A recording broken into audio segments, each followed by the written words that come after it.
Welcome to Jim Drinks. I am Jim, and welcome especially to the first of 24 episodes of a 96 blind bottle double bracket elimination style bottle comparison. I don't. What? I fucked that up, didn't I?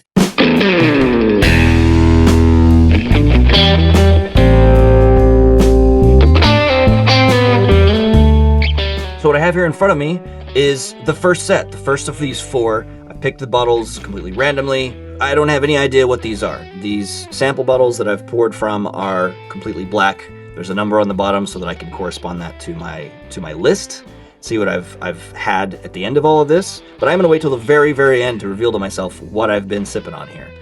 And then my Glencairns are also black. I almost poured this over, and there's liquid in here. That would have been bad. We're gonna do the first two, and then we'll do the second two, and then what we're gonna do is we're gonna compare the two winners and the two losers. So what we're gonna end up with is an overall winner, an overall loser, and then we'll compare the other two for second and third place. I think we should dive in. I think it's time to sip upon our first two. We are gonna begin with a little bit of a smell test as we go, and I'll start on the left. Oh, ooh. Right off the bat, that's just such a fruity nose. It smells like fruit juice. Gosh, that is so fruity. There's a spice there for sure, but I mean, gosh, the fruity nose on that is really nice. I'm just making myself a note here so that as I go through, because from experience, I can say that as I get to the end of these four here, I'm gonna be a little less capable as far as the memory goes. A little bit of a dusty note too. The nose on number one is super duper nice. It's not strong. But it's definitely like just immediate fruit character. Ooh, oh boy. There's a little bit of a floral and spicy. Much more of nowhere near as fruity as that first one. So that one's got a good nose as well. Floral, like maybe just slightly lavender, maybe a honey thing there too. Moving on to the taste this is the first taste of 96 bottles. Here we go. Oh man, it could be a Scotch, could be something like a Redbreast 12, could also maybe be something like a Tullamore. Now this is as I'm getting into this, I'm realizing this is something I may have to curb a little bit, because my immediate inclination here is to try and figure out what I'm drinking, and that's not the point. I'm gonna try and stick really closely just to like what are the flavors that I'm tasting. It's sweet, but it's so balanced. It's definitely got a floral aspect to it, but I think that fruitiness that I was smelling on the nose is definitely there. But it kind of it's a ripe, I want to say red, fleshy fruit, like stone fruit. Not stone fruit. Maybe not stone fruit. But yeah, it's good. It's like just the juiciest of fruits. Ripest, juiciest of fruits in that. That is delicious, whatever that is. All right, moving in for sip on item number 2. Wow, that's candy. It's got some rye spice to it, I believe. The types of rye that I typically favor myself are really bright, mint forward, and sweet ryes. This one, that mint note, that kind of spearminty note, it's more of a middle note. Right? Like what's hitting right up front is kind of that sweet, kind of fruity candy note. It's nice. Right out of the gate, I've got 2 bangers. I will say this, I have to give myself a little bit of a pat on the back for the collection of bourbons and whiskeys and things that I have collected so far. I have so far found very few bottles that I've had and immediately felt like, shit, maybe I shouldn't have spent that money. You know what I mean? That one's that's quite yummy. And the finish on that one too is longer for sure. It's got a little bit more of a baking spice on the finish, I think. That's pretty nice. There's a nice evolution of flavors in that one. I really enjoy that. Whatever item number 1 is, right? These are the 2 that I'm tasting right now. As I said, I'm going to taste the 2. I'm going to pick a winner. I'm going to move on to the next set. We're going to keep doing it in pairs of 2. This first one that has the fruity nose and like the really juicy fruit palate to it, easily trounces this one. This one is also quite good. I think this is a rye. There's definitely a rye note, but that rye note is is sort of subdued. It's nice. Whatever that ends up being, if you're hesitant about rye, pay attention to that one. Whatever that second one is, I'll call it out at the end too. Subtle rye note. I say subtle. Is it subtle? Let me try. Yeah, I think that's fairly subtle. Subtle-ish. Damn, those are both good. Moving on to the second set of 2 nose on Glencairn number 3. Whoa. Gosh, that's way different. That is just straight up like, that's leather, that's the woods, leather and piney caramel. I can see myself a little bit here with the pinky flittering up and down. I'm gonna go pinkies up, because this is a proper fancy bourbon. Oh boy. I'm excited about that one. That one smells lovely. This is gonna be hard. I'm gonna be doing this 24 times over the next couple of weeks here. And yeah, the choosing a winner, you know, these are all my babies. I love them all. Ooh, wow. That is even more woodsy. That's like stick your face in a tree trunk's butthole. In a good way. I meant that in a good way. You know what I mean? Maybe, but is butthole acceptable on YouTube? I don't know. I'm gonna have to check. There's also maybe a little bit of a woodsy element there. This one is not giving me too much. There's a little bit of a sweet, maybe vanilla note there. It's subtle. That is, out of all of these so far, that is the number 4 here is the most subtle nose. Tree, I'm just gonna write down tree butthole because that's what I said. Okay, let's move into the flavor category of this tree butthole bourbon. Again, I meant this in a good way. You know, don't get it twisted. I love trees just as much as the next person, but I don't love them that way. That's got like a little bit of a, I want to say a little bit of a licorice note, but it's like licorice and maybe caramel, maybe like a toasted brown sugar. It's really nice. It's also really balanced. That's one of the things that's going to trip me up a lot here in this series. I think you're going to see that like balanced flavors have a real technical novelty to them, where it's just like, gosh, how did they get those flavors to be so complementary to one another? And then there's other drams that I've had that are in this selection that just are powerhouses. And those, I have a special place in my heart for those powerhouses as well. All right, let's move on to the 4th one here. I'm gonna do another little smell. Yeah, there's definitely like a kind of a funky, piney kind of a thing up front. It's like pine needles and vanilla. That's weird.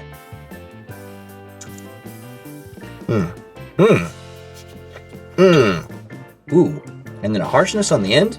It starts off. Oh man, and the finish on that is pretty lengthy too. Gosh, this is hard because this last one here, there's a nutty note, and then it goes away, and it kind of opens up beyond the nutty note into like a spicy, creamy, sweet kind of a thing. There's also this like herbaceous yet floral thing in and out of the, wow, it's really good. If I find out that this last one is some like $25 cheapo normal shelfer, I'm gonna be really upset because that's delicious. It's hot. It's definitely left my tongue feeling a little numb. Time to tap into some liquid death. But if this is a cheap one, I'm gonna be upset because that's really good. Now I gotta pick a winner of these two, because this one does get harsher. This last one, this is number 4. As it finishes, it gets hot. It gets spicy, not in a flavor spice kind of a way. It gets hot. It's tough. Woods Tree Butthole is the winner for this set. So those are my top and bottom.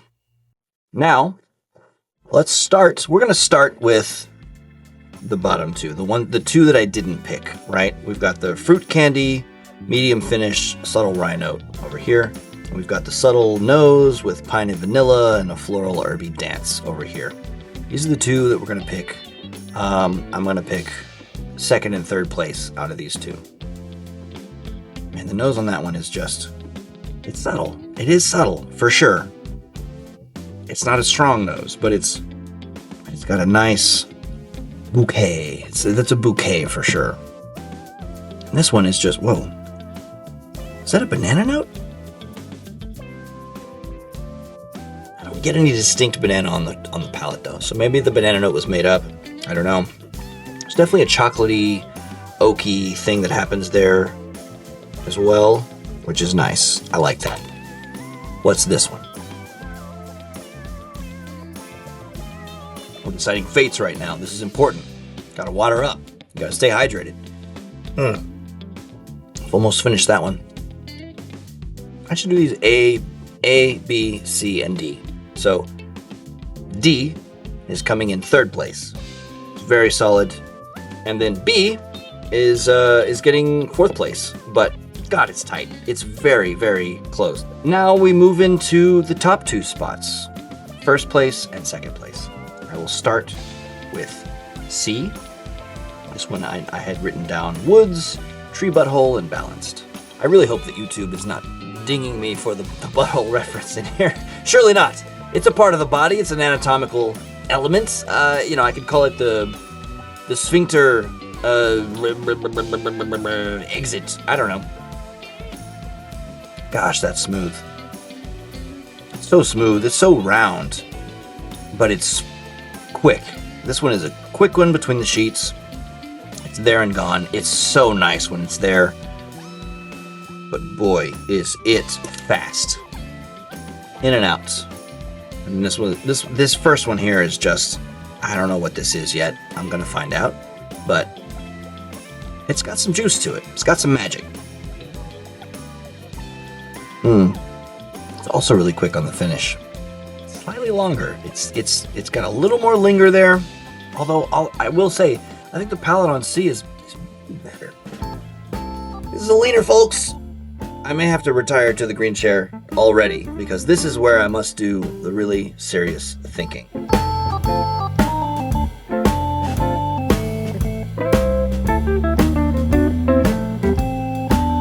This one, A. It's the nose that edges it out. They're both delicious. They're wonderful to taste. But the nose on A, it's such a, if you're a bourbon fan, but you haven't messed around with any, Irish whiskey or Scotch or whatever, go check it out. Give it a shot. It's interesting. It's got a lot going on. It's not high proof, certainly. It's just such an easy sipper. It's such a pleasant sip, and it's rewarding. And if you pay attention to it and you're really trying to understand what you're tasting, it'll show you the world. A is my winner. A is getting first place. C is getting second place. Reveal yourselves! So anyways, moving on to B. 53. We got 53. Bingo! 53 is not on this page. Okay, not there, not there. Should I put these on a list and put them in order? I don't know, I feel like that's too tempting. I want to look at these numbers as little as possible. What? No, B, that came in fourth place, is one of my favorites on the shelf. Still Austin Cask Strength Rye Whiskey. Good Lord. Wow. The first upset of the series, really. I love the Still Austin stuff. Anything from Still Austin, I'm a big fan of. They make fantastic juice. It's delicious. It is legitimately delicious. None of these have been stinkers. All of these, the four of these, very good. The Still Austin Rye in the first series here is in the fourth slot. So this is why I say, when I get to the whole end of this series and I've done 24 tastings, I don't know what to do with those different categories. I'll have 24 firsts, I'll have 24 fourths. And Still Austin Rye, being one of those fourth place bottles, is wild to me. I thought for sure that would end up in a second or third place at least, if not a first place. But I do have some really strong, there's some really stiff competition in here. And that is an example of how that's true. So, wow. Okay. I gotta double check. Yeah, Still Austin Cask Strength Rye. It's 116 proof. It drinks like 116 proof. It is hot. I've just finished it. It's so good. The way the rye rolls into the finish with the baking spice. The baking spice, like the rye is, it's good. I'll move on. In third place, let's see what D is. 38. Okay, 38 is D. 38, there we go. Oh, that's the Ben Holiday soft red wheat. Delicious stuff. Absolutely wonderful. I like their stuff. So this is technically a wheated bourbon. It's bottled and bond. It's 100 proof, and it's delicious. It's a wonderful It's a wonderful, wonderful bourbon.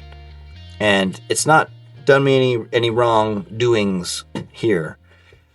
C is, what is C? Is 40. 40 is Jameson. Holy fuck. This is a proper fancy bourbon. In second place, fucking Jameson. Normal Jameson. I have to reevaluate some of my decisions. Wow. Really? I was a little upset about that one. I thought Jameson was fine. But for it to come in second place on day one, it's fine. It's fine. So, I mean, wow. I'm damn near speechless. I mean, essentially speechless. I haven't said anything that made any sense in English for 15 seconds. I think that's essentially speechless. Jameson's quite nice, actually. It really is. It really is. I don't know. Does this count as a craft spirit? Is Holiday a craft spirit? I don't know. But Jameson is not. Jameson is wholeheartedly a mass-produced, readily available, easy to come by, cheap spirit. And it's delicious. So I'm a little thrown by that. I'm a little, I don't know. But that's how it went. That's how it went in the blind tasting. I'm not going to question these things. It's for you to question, not me. A is 25. 25 is somewhere on the list. 25 is Tullamore Dew. Tullamore Dew just won top place. Good Lord. So there we have it. First place for the day's blind tasting. The Tullamore Dew, just Tullamore Dew. Legitimately, one of my favorites. That's outside of the bourbon world. I love Tullamore Dew. It's very delicious. So that one's not too surprising to me. I'm going to have another sip of this just to kind of like reconfirm why I like it. By the way, if you've never tried an old-fashioned with Tullamore Dew, go do it, please. Like an old-fashioned is a very spirit-forward drink. And Tullamore Dew is such a soft, like damn near ghostly, right? Tullamore Dew is ghostly spirit, right? I'm talking 2 ounces of Tullamore Dew, bar spoon of simple syrup, 2 dashes of Regan's Orange Bitters, orange on top. That's it. And it's lovely. I think what I'm up against here is just that, like I said earlier, everything that I've chosen is good. There's not going to be any clear losers. There may be a few clear losers, but we'll see. There are very few of them. They haven't happened today. Anyways, that's it. If you enjoy this episode of Jim Drinks, where I'm doing episode 1 of 24 of my 96 bottle blind tasting, please like and subscribe. I would really appreciate it. And give me comments. What did you like about this? Do you like the rambly nature of Jim? Is the rambly nature of Jim an off-putting element? Tell me what you want to see. Do you want to see a script? I will not write a script. So if that's what you want to see, just a heads up. No. But there we go. Enjoy. Have a good rest of your day. I'll see you in the next one. It's going to be fun. I promise. Bye-bye.